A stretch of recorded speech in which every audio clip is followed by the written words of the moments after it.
In this video, we are running through 5 things you can do or 5 things you can focus on to improve your business. Now, I say 5, it's not entirely accurate as Phoebe threw in a 6th practical tip at the end of the video, so stick around to the end for that one. Responding quickly, hiring for team culture, understanding your numbers, over-delivering, creating FAQs, and making it easy for people to do business with you. That is what Jake and Phoebe will be discussing today. Let's head to the Foxy home staging warehouse to get started.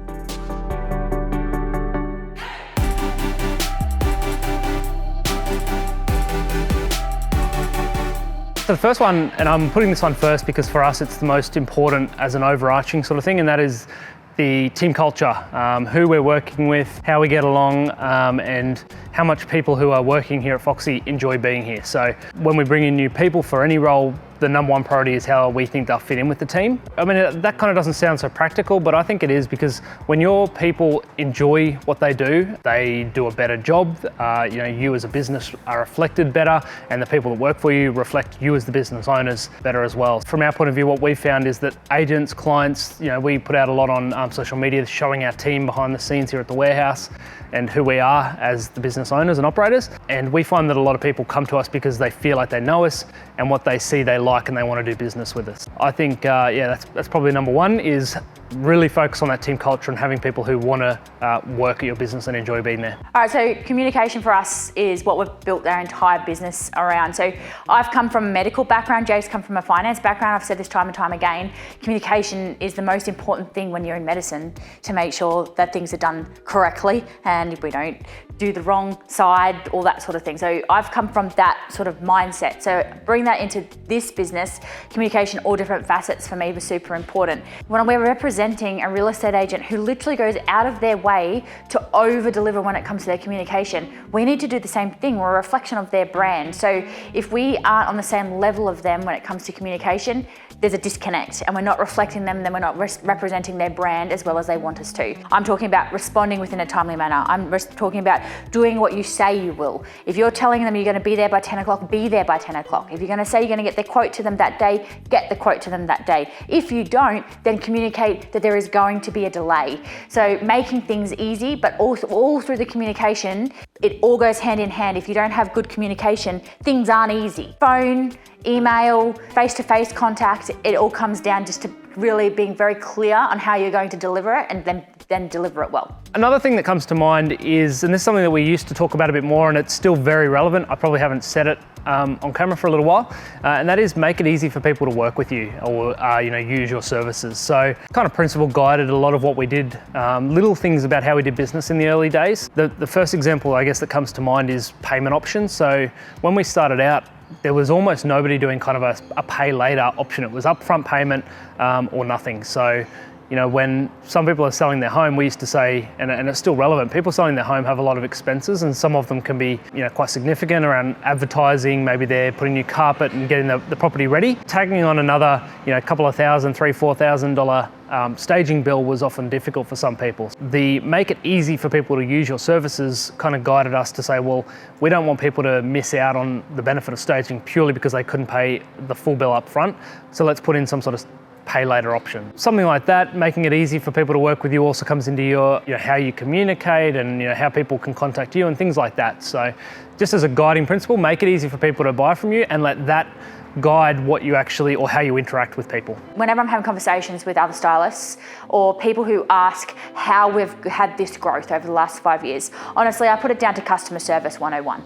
Obviously communicating well, doing what you say you're going to do, having a good product, doesn't necessarily have to be the best product, but having a good product, but knowing what price point you're going to achieve that price, the product at. Having that all come together and having a superior service at the same time. So I will always return phone calls on the same day. This also goes back into that communication things. Always return phone calls on the same day. I will try and get quotes out on the same night. No other company does this. When we were looking, before we even got into styling, one of the things that piqued my interest in styling, we were doing some developments. Subdivided a block, designed a smaller home on the back and renovated one on the front. we had that one styled. I reached out to a number of stylists in Brisbane, nobody returned my call. I tried ringing, I emailed, and I used their online form contacts, and nobody contacted us. The amount of work that we have won simply by being the only company who contacts somebody, it is absurd, and is really, honestly, you could have a business by simply returning a phone call. When I have a conversation with a client, we have a satisfaction guarantee. We are a referral-based business, so I need them to love it as much as we do. If they don't, they're not going to tell everyone about us. It's pretty simple. With that in mind, if somebody doesn't like something, I tell them to give me a call, and I'll either explain to them why we've positioned it a certain way, or I'll work with them to make small changes that allow us then to have us compromise and both meet the midpoint. This doesn't mean I send the truck back to every single job when someone rings me and tells me they don't like the colour of the sofa. There's an explanation as to why we've used that colour, why have we positioned the sofas facing inwards instead of outwards, why did we go for outdoor dining setting instead of outdoor lounge setting. And then once I explain it, generally we're all happy. If there's that midpoint we need to find, I will send the truck out. I will take us back out to make those changes, because having somebody happy is far more important to me at the stage that where we are for business growth than an hour worth of the truck time. Knowing your numbers has let us do a lot of things like our pay later options. That kind of came from knowing, roughly what percentage of people are going to go down that path, and therefore how much of a premium do I need to charge to make it worth it from a risk point of view. Foxy First Class option, which we haven't probably mentioned in a little while, but that's our guarantee success. So if the property doesn't sell, the client doesn't pay.